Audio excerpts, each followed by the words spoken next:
When we think of the deadliest events of the 20th century, World War I often comes to mind. Yet, lurking in the shadows of history is a catastrophe that claimed even more lives: the Spanish flu. This pandemic swept across the globe in 1918, infecting a third of the world's population and killing tens of millions.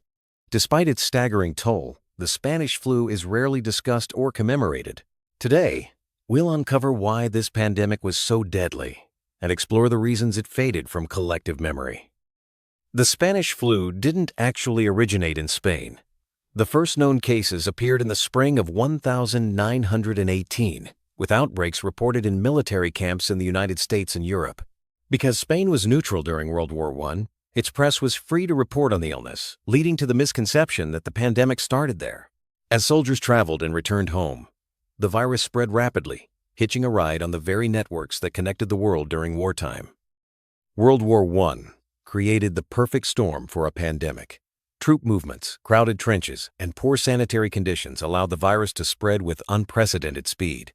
Soldiers carried the flu across continents, infecting civilians and fellow troops alike. The chaos and movement of war made it nearly impossible to contain the outbreak, and the flu quickly became a global crisis, affecting people from all walks of life. While the first wave of the Spanish flu was relatively mild, the second wave, which struck in the fall of 1918, was far more lethal.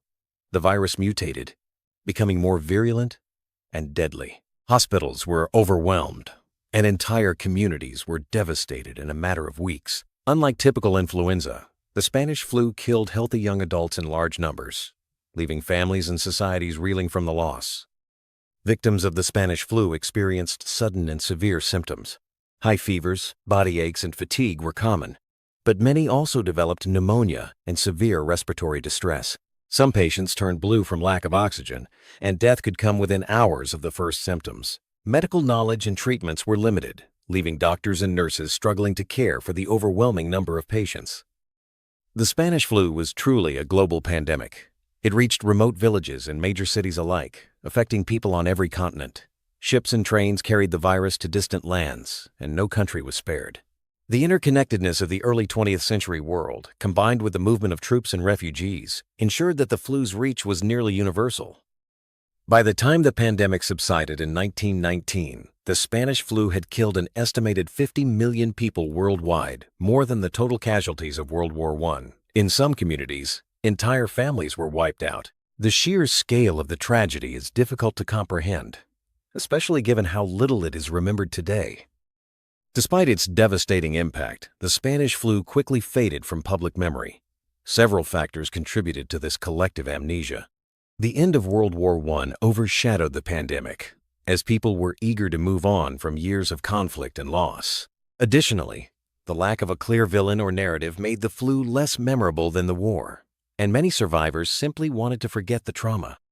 During the pandemic, wartime censorship played a significant role in shaping public perception. Many countries suppressed news about the flu to maintain morale and avoid panic. Only neutral Spain reported openly, which is why the pandemic became known as the Spanish flu. This lack of widespread reporting contributed to the pandemic's erasure from collective memory. In 1918, medical science was not equipped to deal with a pandemic of this scale. There were no vaccines or antiviral drugs, and even basic supportive care was limited. Hospitals were quickly overwhelmed, and many communities had to rely on makeshift facilities and volunteers. The lack of effective treatments made the pandemic even more deadly and contributed to the sense of helplessness. The Spanish flu disrupted daily life in countless ways. Schools, theaters, and public gatherings were shut down. People wore masks and practiced social distancing, much like we saw during more recent pandemics. The fear of infection changed social behaviors, and communities struggled to maintain a sense of normalcy amid the crisis. The pandemic had severe economic consequences. Businesses closed, workers fell ill, and productivity plummeted. Many families lost their primary breadwinners, plunging them into poverty. Governments struggled to respond to the dual crises of war and disease, and the economic scars of the Spanish flu lingered for years. Behind the statistics are countless personal stories of loss and resilience.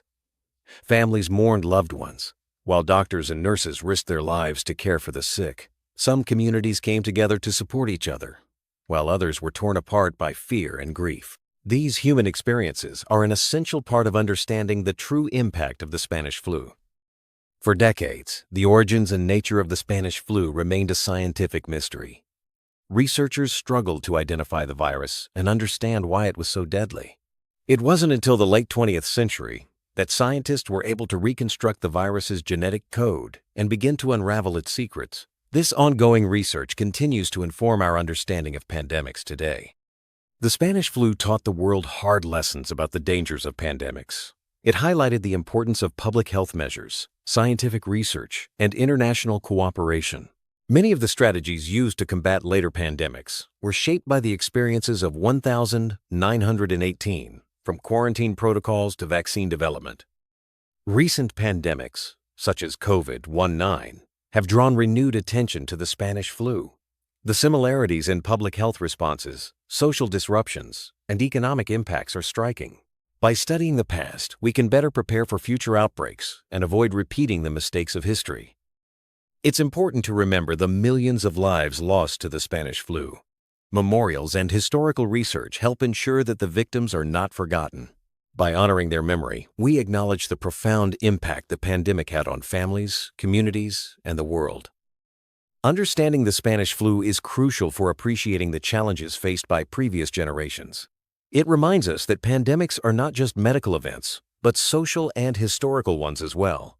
By studying these events, we gain insight into human resilience and the importance of collective action. Collective memory shapes how societies respond to crises.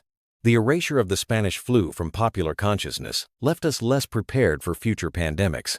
By keeping these stories alive, we can foster a culture of preparedness and empathy, ensuring that the lessons of the past are not lost. Today, the world is better equipped to handle pandemics, thanks in part to the hard lessons learned from the Spanish flu. Advances in medicine, communication, and global cooperation have improved our ability to detect, respond to, and contain outbreaks.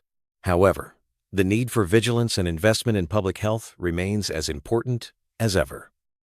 The Spanish flu stands as a stark reminder of the devastation pandemics can cause and of the importance of remembering our history. By understanding what happened in 1918, we can honor those who suffered and lost their lives, and ensure we are better prepared for whatever challenges the future may bring. Let's not allow this chapter of history to be forgotten again.